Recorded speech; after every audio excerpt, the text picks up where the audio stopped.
Puji nama Tuhan. Kembali lagi dalam renungan harian yang akan kita terima pada saat ini. Sebelum itu, mari kita bersatu dalam doa. Kita berdoa. Bapa dalam kerajaan sorga, kami mengucap syukur untuk kehidupan yang Engkau berikan kepada kami. Kami mengucap syukur untuk sinar matahari yang selalu kami rasakan tiap-tiap hari dalam kehidupan kami.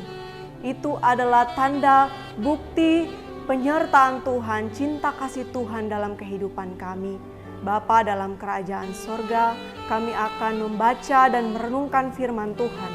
Kiranya Engkau menuntun kami untuk mengerti firman Tuhan ini dan melakukannya dalam kehidupan kami hari lepas hari. Kami mengundang Roh-Mu yang kudus membantu kami mengerti firman ini. Di dalam nama Yesus Kristus Allah yang hidup, kami berdoa. Amin. Bapak Ibu Saudara yang terkasih dalam kasih Tuhan kita Yesus Kristus, hari ini kita akan merenungkan bersama dalam kitab Ratapan pasalnya yang ketiga, ayatnya yang ke-22 sampai ayatnya yang ke-24 dengan perikop penghiburan dalam penderitaan. Beginilah bunyi firman Tuhan. Tak berkesudahan kasih setia Tuhan, tak habis-habisnya rahmat-Nya, selalu baru tiap pagi, besar kesetiaan-Mu. Tuhan adalah bagianku, kata jiwaku. Oleh sebab itu aku berharap kepadanya. Bapak Ibu Saudara, tema kita pada hari ini adalah tak berkesudahan kasih setia Tuhan. Bapak Ibu Saudara yang dikasihi oleh Tuhan kita Yesus Kristus, apakah saat ini Bapak Ibu Saudara sedang mengalami masalah yang besar atau penderitaan yang sangat berat? Mungkin ada di antara kita yang sedang tiba-tiba didiagnosa penyakit yang tidak kita sangka-sangka, atau kita sudah bertahun-tahun mengalami sakit penyakit yang rasa-rasanya kita tidak sanggup lagi untuk mengatasi, untuk merasakan sakit penyakit itu. Atau ada di antara kita yang memiliki pergumulan ekonomi dan juga masalah keluarga lainnya atau penderitaan-penderitaan lainnya yang membuat Bapak Ibu Saudara merasa takut, merasa putus asa, dan kadangkala merasa bahwa Tuhan itu begitu jauh dalam kehidupan kita. Bapak Ibu Saudara, jika kita sedang mengalami hal yang demikian, mari saya mau mengajak kita semua untuk kita belajar dari sikap Nabi Yeremia pada pembacaan hari ini. Dalam konteks kitab Ratapan yang kita baca pada saat ini, digambarkan tentang penderitaan yang sangat hebat yang terjadi di kota Yerusalem, di mana terjadi pembinasaan kota Yerusalem oleh penyerbuan tentara Babel. Di sana terjadi kematian di mana-mana, terjadi kelaparan dan kemiskinan yang begitu hebat. Bait suci diruntuhkan, dan akhirnya kota itu menjadi sangat sepi, Bapak Ibu Saudara. Dan banyak bahaya-bahaya lainnya yang mengancam penduduk di Yerusalem dan membuat Nabi Yeremia sangat sengsara dan meratap, bersedih atas yang terjadi terhadap Yerusalem. Jadi kemalangan bangsanya atau negerinya itu menjadi kemalangan bagi Nabi Yeremia sendiri. Kita dapat belajar juga dari sikap Yeremia. Sikap Yeremia itu yaitu untuk turut memikirkan kemalangan negeri kita ini. Untuk turut memikirkan penderitaan orang lain yang ada di sekitar kita. Kita tidak boleh hanya memikirkan diri kita sendiri atau kita hanya asik mempersalahkan satu sama lain. Seringkali tanpa sadar kita asik berpikir negatif terhadap pemerintah kita. Wah, vaksin itu hoaks.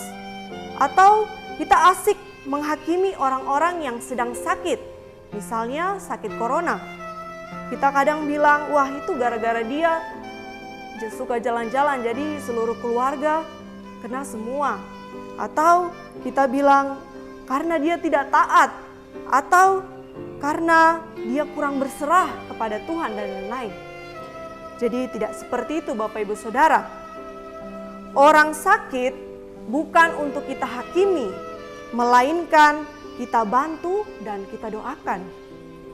Saat ini kita sulit untuk menebak kita kena dari mana. Untuk itu kita sebaiknya bersikap tidak menghakimi satu sama lain. Tetapi mari di sini kita belajar untuk berempati terhadap negeri ini, berempati terhadap orang-orang yang ada di sekitar kita. Bapak Ibu Saudara yang diberkati Tuhan, dari penderitaan yang sangat hebat itu yang terjadi di Yerusalem, Nabi Yeremia bersaksi kepada bangsa Israel bahwa ia tetap yakin akan kasih setia Tuhan yang tidak akan pernah berakhir, yang tidak akan pernah berkesudahan dalam kehidupan bangsa Israel. Dan dia selalu merasakan kasih Tuhan itu baru setiap pagi. Dia merasakan bahwa rahmat Tuhan bagi bangsa Israel itu tidak akan pernah berakhir. Nabi Yeremia yakin akan janji penyertaan Tuhan bagi bangsa Israel. Jadi dia memegang janji Tuhan itu dan dia terus berharap kepada Tuhan. Mengapa? Karena dia percaya, dia ingat sama seperti Tuhan telah menolong bangsa Israel di masa-masa yang lalu, dari bahaya-bahaya di masa yang lalu, maka Tuhan yang sama juga akan menolong bangsa Israel dari penderitaan mereka. Bapak Ibu Saudara yang diberkati Tuhan, kondisi Israel pada saat itu tidak berbeda jauh dengan kondisi kita saat ini yang diakibatkan oleh pandemi COVID-19. Tetapi juga banyak penderitaan berat lainnya yang sudah lama kita gumuli dan itu membuat kita seringkali mental kita down. Sehingga seringkali kita bertanya, kenapa Tuhan tidak segera menolong kita? Kenapa Tuhan membiarkan hal itu terjadi dalam kehidupan kita?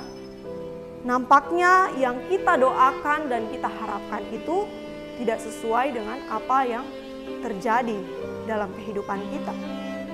Dan sayangnya banyak orang yang kehilangan imannya saat menghadapi penderitaan itu. Tetapi dari firman Tuhan di hari ini, kita diingatkan untuk tetap berharap kepada Tuhan walau ada dalam penderitaan yang berat. Karena justru dari penderitaan dan masalah yang kita hadapi itu, kita akan lebih merasakan kehadiran Tuhan. Kuasa kemuliaan Tuhan itu akan semakin menjadi nyata dan sempurna dalam kehidupan kita. Dalam 2 Korintus pasal 12 ayatnya yang ke-9. Tapi juga dari pencobaan yang kita alami itu, kita akan menjadi anak-anak Tuhan yang semakin tahan uji, yang imannya semakin kuat, semakin bertumbuh di dalam Tuhan. Dalam Roma pasal 5 ayat yang ke-3 sampai ayat yang ke-4.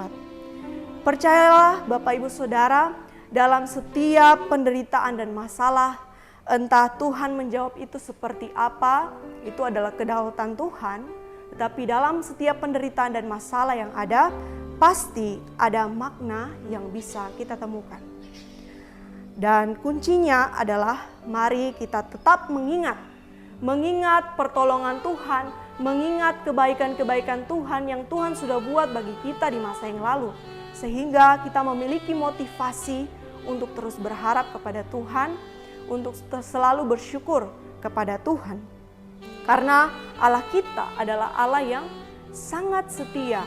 Allah kita memiliki kasih dan penyertaannya yang tidak pernah berkesudahan, tidak pernah berakhir dalam kehidupan kita hari lepas hari, dari dahulu sampai saat ini.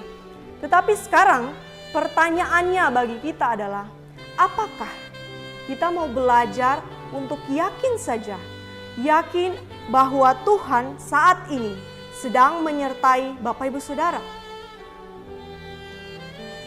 tanpa kita membiarkan rasa takut itu mempengaruhi kehidupan kita?